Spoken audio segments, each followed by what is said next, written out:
bakit kailangan itungtong patong yung pagtatahi sa kahit may ano, yung tawag nito is knotted. Yung lambat na knotted is may ganito yung knotted. Yan o, yan, may ganito yung knotted. Pero bakit tinutungtong patong? Kasi para mas matibay. Lalo na nito medyo ano na, kupas-kupas na. Pero matibay pa to. Kaso lang makupas na. Kailangan itungtong patong na yung pagtatahi nito, lalo na malapit nito sa fish bag. So ganito ang pagtutungtong patong. Yan. Ganyan. Yan. Ganyan pagtungtong patong, pagtatahi. Oh, ganyan. Oh, ito katulad nito. Tinahi nila sa laot. Oh. Bago yung tahi, bago yung ginamit na ano, twine o panali, bago yung panali niya. Kaso useless lang yung pagtahi niya kasi hindi nagtungtong patong siya.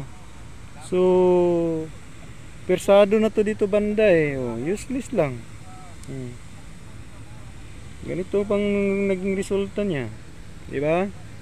Kaya mas maganda talaga tong ganitong ano ko, pagtatahi ko.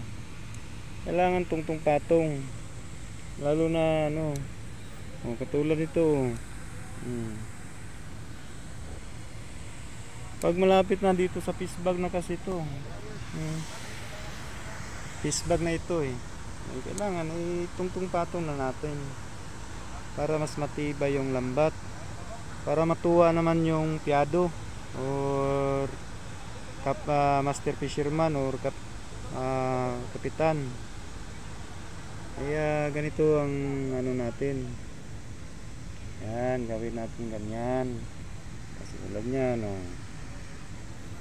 Yan, so para hindi useless ang ano, pagtatahi. Useless lang kasi sa hindi pang tungtong patong yung tahi.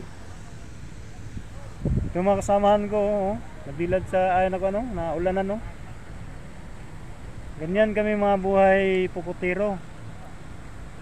Buhay pukutiro kami oh. Nababasa yun oh. Buhay pukutiro. Yan, ganyan ang buhay pukutiro namin oh, mga kasamahan ko. So, nagtsatsaga sa ulan. Maulan na panahon. Ganito ang buhay namin.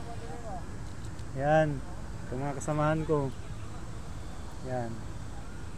Ako naman dito ako sa fish bag na asahin. Kaya ginalingan ko yung pagtatahi para matibay. Ganito.